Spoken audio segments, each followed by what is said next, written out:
all the students. First of all, Happy Teachers Day to all. I would like to thank all the students for such a beautiful arrangement and making this moment special for us.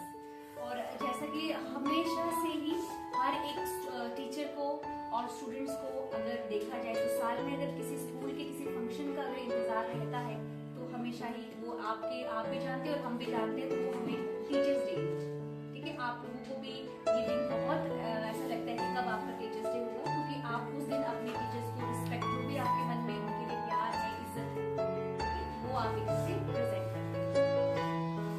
समाज में एक छोटी सी बात है, but कई लोग इस बात को जानते भी हैं और बोला भी जाता है कि अगर एक डॉक्टर खराब निकले तो शायद वो 100 या फिर 200 लोगों को समय से पहले और अगर एक इंजीनियर खराब होगा, अगर एक इंजीनियर खराब है तो शायद एक पुल वो खराब बनाएगा और हो सकता है वो ब्रिज टूट जाए या कुछ हो जाए, तो एक लिमिटेड अमाउंट में ही उसका नुकसान सोसाइटी को मिलता है। लेकिन अगर एक टीचर अपना काम, एक अध्यापक, एक शिक्षक अगर अपना काम ढंग से नहीं करता तो वो समाज में एक जो जनरेशन है, आने वाली जो युवा है, उसको पीछे धकेलने का काम करता है। समझ रहे हो? तो ये कि अगर एक अध्यापक एक सही मार्गदर्शन ना करे तो उनका एक जो समाज को लॉस हो रहा है और एक टीचर का अच्छा न होने से जो लॉस हो रहा है, बहुत फर्क है इन सब चीजों में।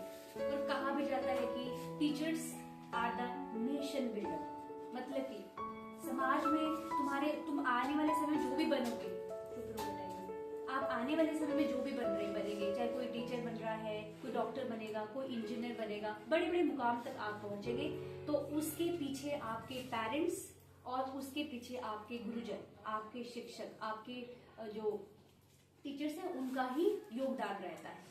तभी बोला जाता है कि teachers are the soul of the nation, मतलब कि राष्ट्र का निर्माण करना है वो हम लोगों को, क्योंकि हमारे ऊपर जिम्मेदारी है, समाज की जिम्मेदारी है हम लोगों के ऊपर कि आप जैसे जो विद्यार्थी है ना, उनको सही मार्गदर्शन करना। और ज्यादा तो मैं बोलना नहीं चाहूंगी, लेकिन 3 चीजें मैं आप लोगों को आज बोल रही हूँ।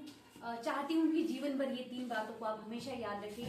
हर जीवन के हर एक पहलू में, जीवन के हर एक क्षेत्र में आपके पास हमेशा जिम्मेदारियां होंगी, रिस्पॉन्सिबिलिटीज आपके पास रहती है। अभी आप विद्यार्थी है, अभी आप छोटे हैं, इस स्टेज में आपके पास एक ही जिम्मेदारी है और वो है आपकी पढ़ाई, आपकी स्टडीज, जो आपको आने वाले वक्त में बहुत काबिल बनाएगी।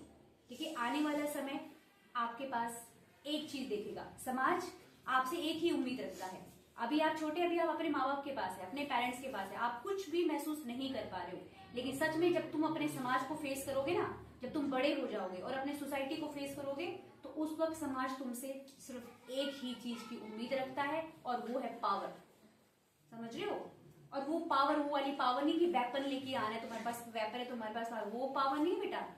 पावर है तुम्हारे पोजीशन का, कि तुम लाइफ में किस पोजीशन में पहुंचे हो।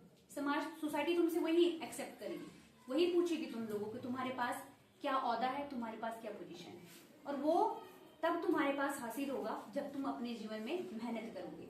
और 3 चीजें हमेशा अपने साथ रखना, एक डिसिप्लिन, अनुशासन, जो सबसे जरूरी है, दूसरा हार्डवर्क, मेहनत, जो आप हमेशा करते हैं, और तीसरा कंटिन्यूटी। कंटिन्यूटी का मतलब होता है निरंतरता, अपने कार्य में निरंतरता रखना। ऐसा नहीं कि एक दिन पढ़ा, दूसरे दिन 2 दिन की छुट्टी मार दी, बस अब तो क्या पढ़ना है, रहने दो, 3 दिन हो गया, जय भाड़ में क्या है, फिर टीचर काम देगा, फिर हम करने लग जाएंगे। 4 दिन पढ़ लिया, बस 5वें दिन का फिर वही तुम्हारा किस्सा शुरू हो गया। सुबह 6 बजे उठ गए, फिर अगले दिन सोच रहे क्या आप 6 बजे उठना, अब 8 बजे या 7 बजे या उतने बजे उठ जाते। कोई मतलब निश्चित तुम्हारा कोई वो बन नहीं रखा है, तुम्हारा टाइम टेबल है ही नहीं फिक्स। सबसे जरूरी है विद्यार्थी जीवन में अपना टाइम टेबल को सेट करना, अपना समय का अनुपालन करो, किस समय में तुमको पढ़ना है, कितने घंटे की तुम्हारी पढ़ाई है, कितने समय के बाद तुमको खेलना है, कितने समय में तुमको टीवी देखना है, और ये इन सभी बातों का आपने विशेष ध्यान रखना है।